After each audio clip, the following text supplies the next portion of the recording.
What's up, y'all? Welcome into the warm-up show here on Grind City Media. He's Michael Wallace. I'm Lane Whitaker. I'm back. You're back. And the Grizzlies are back in town to take on the Denver Nuggets. We're going to get you ready for tonight's game here at FedEx Forum. We are courtside. The Grizzlies coming off the game Monday night, the loss in Chicago. They ended up losing by 25. Cedric Coward had 17 points in 23 minutes. Taylor Hendricks, 16 off the bench. Grizzlies have lost 13 of the last 15 and 8 in a row. Meanwhile, the Denver Nuggets won last night against the Philadelphia 76ers. The Nuggets are kind of hot right now, even without Aaron Gordon, who's been out with his hamstring injury. But the Nuggets are one of the top 5 teams in the NBA right now, coming off second night of a back-to-back. Been around 500 the last 10 games, but last 5 games, 3-2. Those 2 losses were to the Oklahoma City Thunder and the Lakers. Yeah. So they've been pretty good against good teams. And close games, too, both of them. Clutch games. Yeah, and they're 2-0 this season against the Memphis Grizzlies. So, Mike, we've talked a lot this last month, I guess, since the Jaren Jackson trade about the Grizzlies and can they compete on a night-to-night basis. Coach Isolo said pregame tonight he wants to see maximum effort from this team. What's it going to take for the Grizzlies to get a win?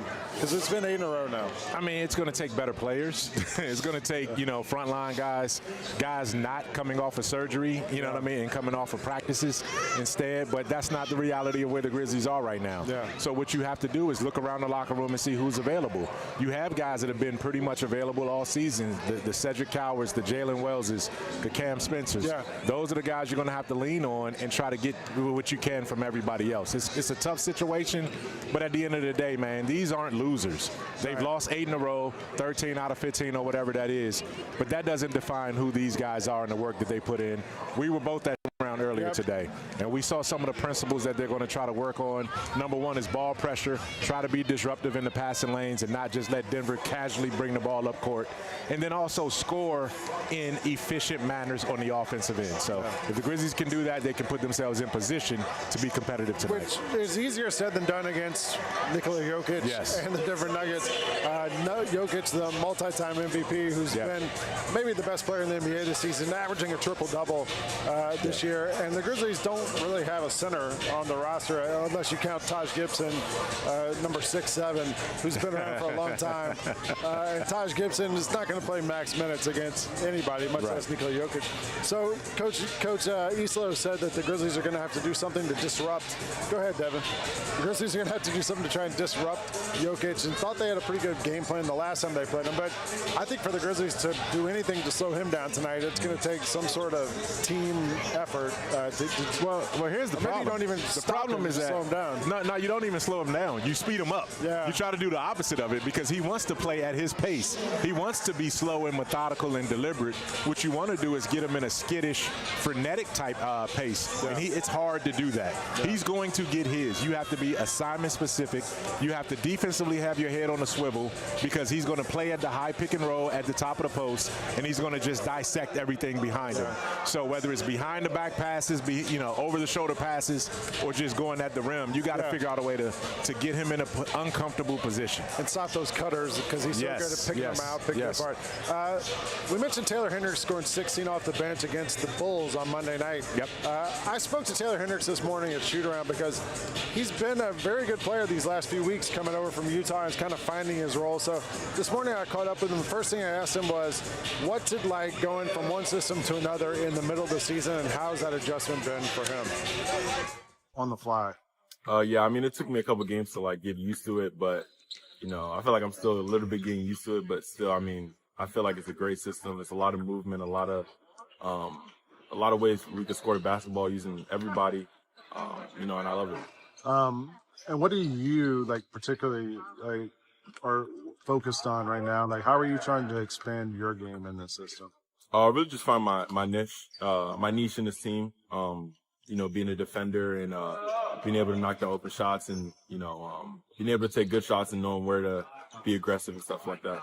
How do you find that? Just through reps? Yeah, exactly. Just playing. I'm extremely blessed to be able to be getting this opportunity to play. 20 minutes a lot of nights, and reps the only way I can get better and get used to it. So I'm blessed. I'm sorry. I was thinking that you used the word opportunity, and I thought about that word a lot when I was thinking about this for you. Is that how you're looking at this here? Yeah, for sure. It's a blessing and an opportunity, man, to be able to play 20 minutes a night and just get better. Yeah. All right, cool. That's a guy who 2 years ago came in as a rookie with the Jazz. Then last year missed a lot of the year with the injuries and stuff like that. So kind of finding himself a little bit here. And it looks like maybe he's finding kind of where he fits in with this Grizzlies team. I absolutely am totally intrigued by Taylor Hendricks. He's one of the reasons why you want to watch the Grizzlies the rest of the season. Yeah. After obviously the season kind of went sideways because of the trades and the losses and the injuries. I look forward to watching him every night because I want to see him continue to build. At 6'9", totally athletic. Yeah. He has the perfect build for an NBA tweener forward. Excuse me, sir. He has the perfect build as a tweener forward. He can shoot the ball from distance. I want to see him show a little bit more explosion around the basket. But even when you look up, this guy's getting 8, 9, and 10 rebounds too. Yeah. So there's a wide open opportunity at power forward because of Jaren Jackson's trade. Santi Aldama's out for the season, and you don't have a lot of size. So I'm looking forward to seeing him. I love his energy. He's a South Florida guy, and he told me the other week, man, he was like, "You look familiar. I know I've seen you somewhere before." "Oh yeah, I used to watch the Heat games." Oh, yeah. And you were on the broadcast. I was like, "Yeah, man, it should work the other way." He's the NBA lottery pick. And he's a twin. Did you know that? I did not know he's a twin. He's a twin. There's a twin.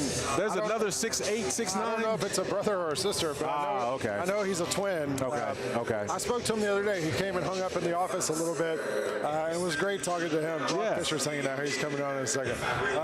Talked about reinforcements a little bit. Besides guys like that getting an opportunity, the Grizzlies have in the last couple weeks signed 10 days to Deke Giroux, Tyler Burton, and they've added Taj Gibson. I know you caught up with Taj a little bit this morning. Yeah. What do you think the mindset is for guys like that, especially Taj, like you spoke to him? Well, yeah, Taj, I mean, as you were talking, it's funny because my video with Taj caught you in the background talking to Hendricks, right?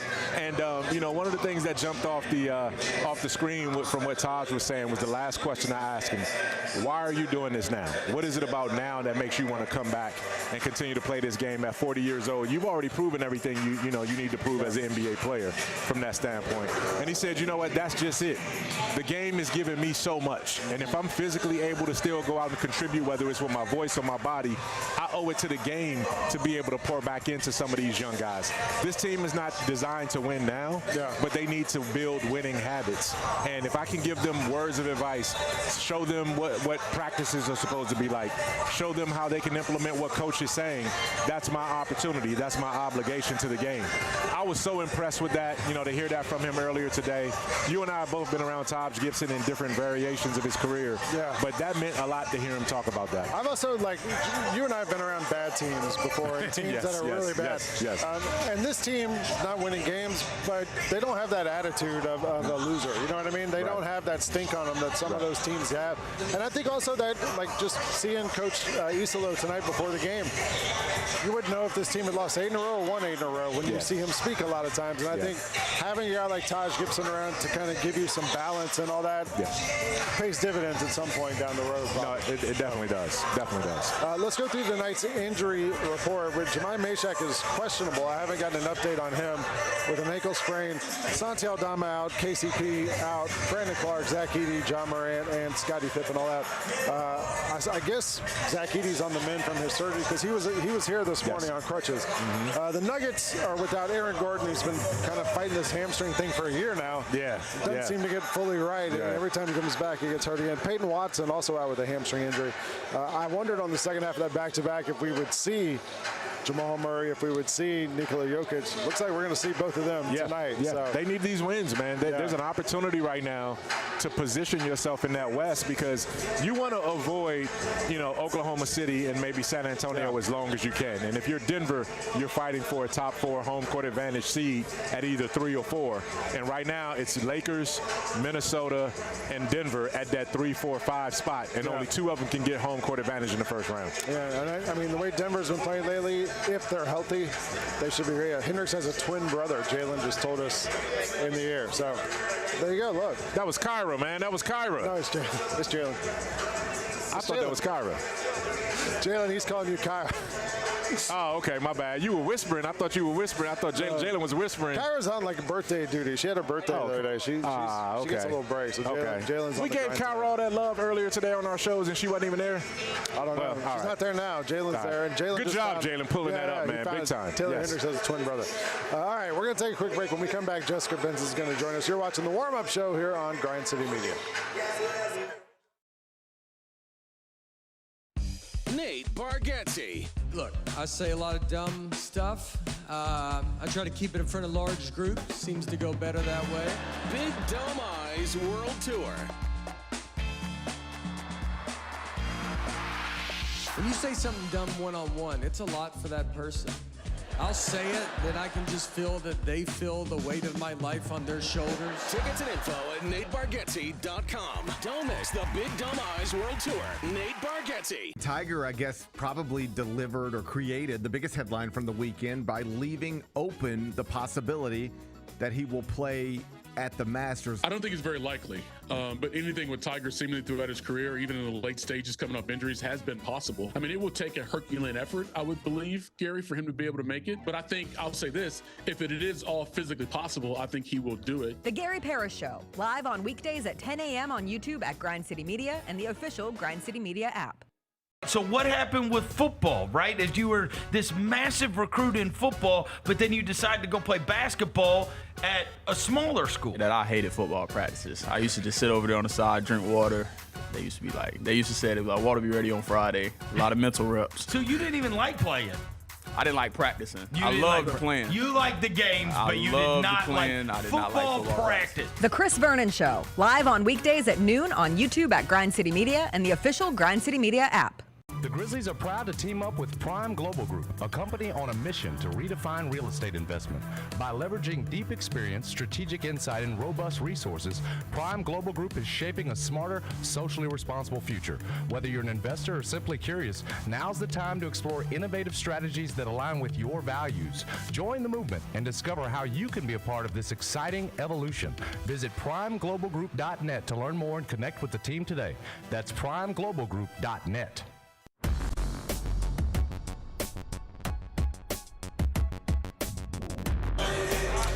Welcome back to the warm-up show here on Grind City Media. Lang Whitaker courtside now with Jessica Benson at FedEx Forum, getting you ready for tonight's Grizzlies-Nuggets game. A quick update. We just got word Ryan Rupert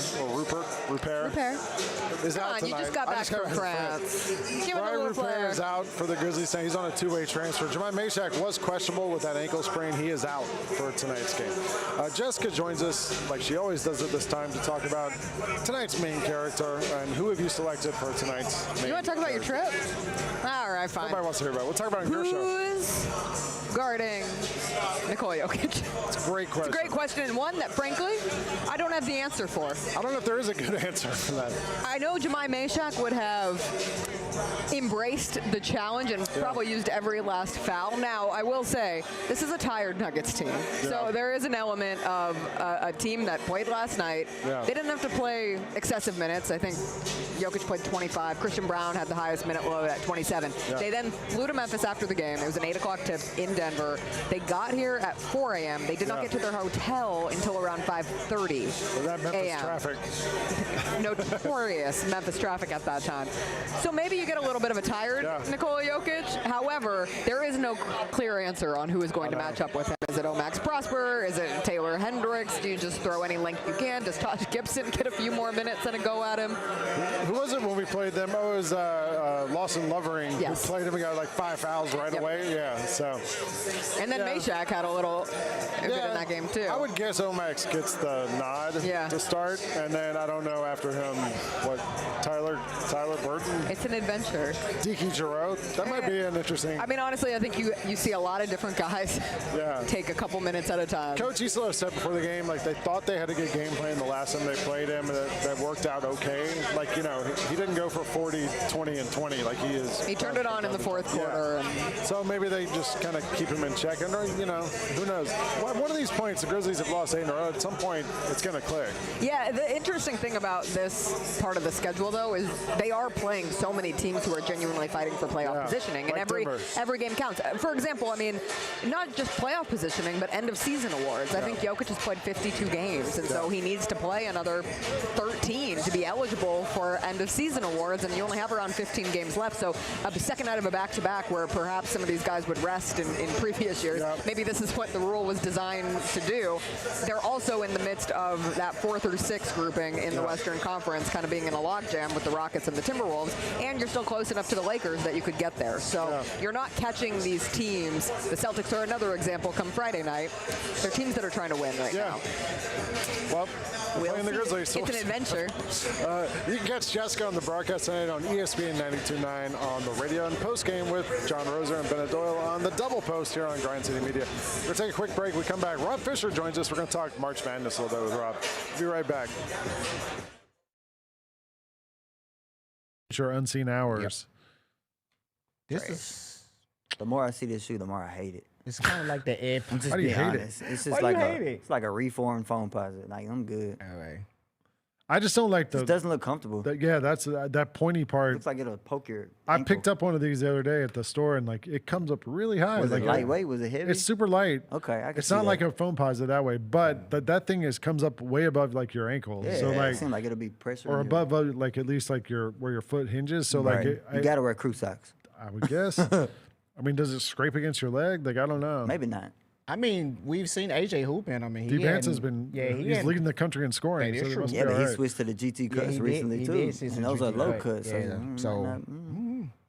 mean, Wale been killing him. I mean, he's been killing with him. So he just walks around. Right. I'm going down. I'm sorry. These are 210. The Nike Ja 3 Tri-State.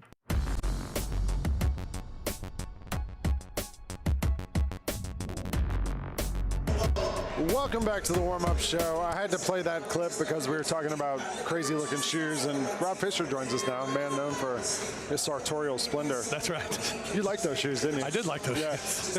Those are Nike Futures. You like my He's wearing purple? Lavender tonight. Yeah. Lavender, yeah. Rob's joining us now, and I missed the last couple of weeks on the odds couple of the show we did. And you guys did a lot of talk about the NCAA tournament. I thought we could talk about March Madness. How many brackets have you filled out? I'm a one bracket guy. Oh, really? To the point where I don't like people. Bracket monogamous. Yeah, I don't like people who fill out multiple brackets because there's nothing worse than talking to someone who says, well, I had them in one of my brackets. Yeah, well, it's like, okay, well, yeah, if I had 5 brackets, I certainly had somebody in one of them. But, yeah, I'm a one bracket guy. That's it. And who did you have going all the way Duke. in your bracket? I got Duke. Really? I got Duke going all the way. I do, too. I think they're the best team in college basketball. I think they got the best player in college basketball. They're playing really well right now. And all the number 1 seeds, it's interesting to me. I don't think any of them really have tests until the Elite 8. Yeah. Maybe Wisconsin could do maybe. Yeah. Maybe. I wonder about Arkansas.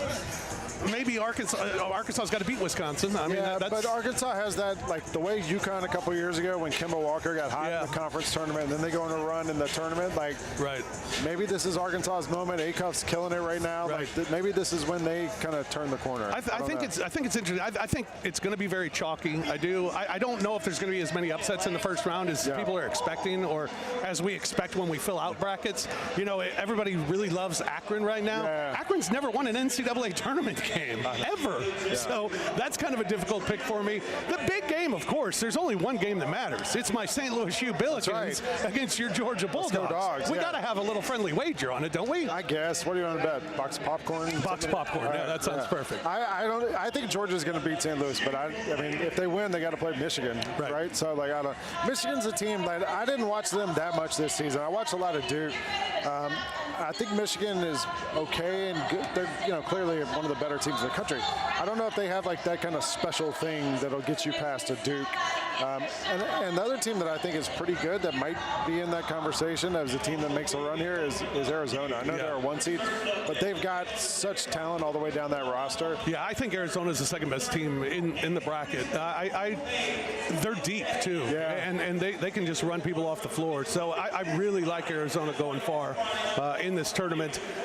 Other teams, I mean, maybe in Iowa State, maybe because of how well they were playing at the end of the year. Houston, when I watched them this year, it just wasn't that same defining defense as we've seen the last couple of years under Kelvin Sampson. So I think they're maybe flawed a little bit, but they could be really good. One of the matchups, too, that I really want to see in the second round, I mean, don't you want to see UConn and UCLA and just those two coaches hate everything? They might have a fight. Oh, my God. I mean, can you imagine officiating that game with Mick Cronin and Dan Hurley? Yeah. My God. So I think that would be fun to see those two do it. And I think UCLA's got a good chance possibly of winning a second or third game even in this tournament. So they're playing their best basketball of the year right now. So I think that's a team maybe if you're looking at an upset in the second round, third round, maybe UCLA could go a little way. The player I really want to see in this tournament is A.J. DeBanza, who's been the leading scorer in the NCAA this season. But BYU had an injury a couple weeks ago. I think they're 3-5 since their power forward went down, and DeBanza's done his best, but I don't know if they've got enough around him to be able to have him make a run. But to me, in the NCAA tournament, it's usually about a player gets on a heater and wins a couple games for you. DeBanza's a guy, or Darren Peterson with Kansas, who has been, I think, 16 games in a row now he's played with them, instead of sitting out these games. But they haven't been that good the last couple weeks. I think Kansas is one of those teams that I feel could make an early exit as well when you're looking at upsets possibly in the tournament. And it's more of a bias towards what was happening at the middle of the season when they weren't very good. And although, as you said, as Peterson has been playing, they still haven't been great. Kansas is one of those teams I could see falling maybe early in this tournament as well. All right. So how do you do the one television and you're flipping around, or do you you go to Coach Carl's house? You have multiple TVs. I'm on one television, kind of flip around, because they tend to stagger them a little bit. So you can see the end of games. I got my favorites up top, and I can just go to them quickly. So that's kind of my plan. I'm a one TV. I'm one TV because I like to stay home. I don't like to be around people during the NCAA tournament. My son has a doctor's appointment tomorrow at 2, and my wife is like, "Can you take him?" I have an event with the MVPs at the Memphis Zoo tomorrow for the Memphis Grizzlies. Would you like to fill in for me? No. It's from 5 to 7 though, so I'll be okay. It's I got a baseball game to go to tomorrow night too. My son has hey, look, Fat Grizz is here tonight. Hey, look who it is. Yeah. All right, Big Grizz. What's going on, Grizz? Been living large. Living large. Enjoying life. Congratulations. Appreciate it. I'm out. Yeah, thanks. I'll hook you up. I got a guy. I hide mine very well. It's hidden. Yeah, we're more alike. Yeah, that's right. All right, we're going to take a break. When we come back, Michael Wallace is going to join us. Catch Fish on the pregame show up on FanDuel in just a second. You're watching the warm-up show here on Grind City Media.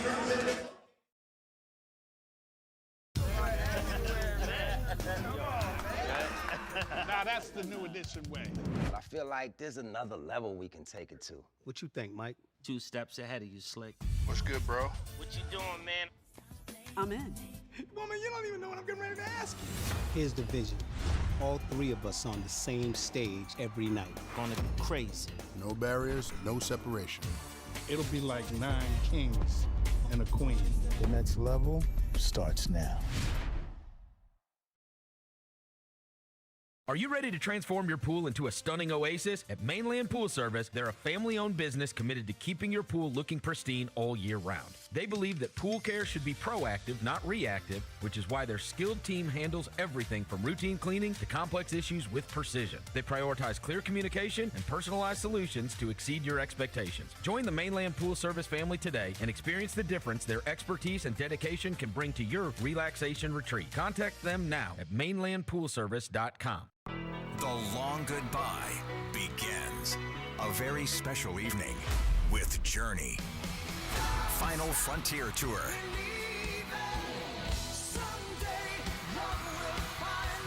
Journey. Tickets are on sale now at journeymusic.com. Your chance to say goodbye to the songs that changed our lives. Journey. Final Frontier Tour. Jeff Dunham, Artificial Intelligence, his all new tour. You're the other white meat. How can you be so smart on one hand and so stupid on the other? Well, you're half of it. I realize I could have avoided all this years ago with one simple word. I do not. Silence! Don't miss a Memphis. Friday, April 10th, FedEx Forum. Tickets on sale Monday, September 29th at jeffdunham.com.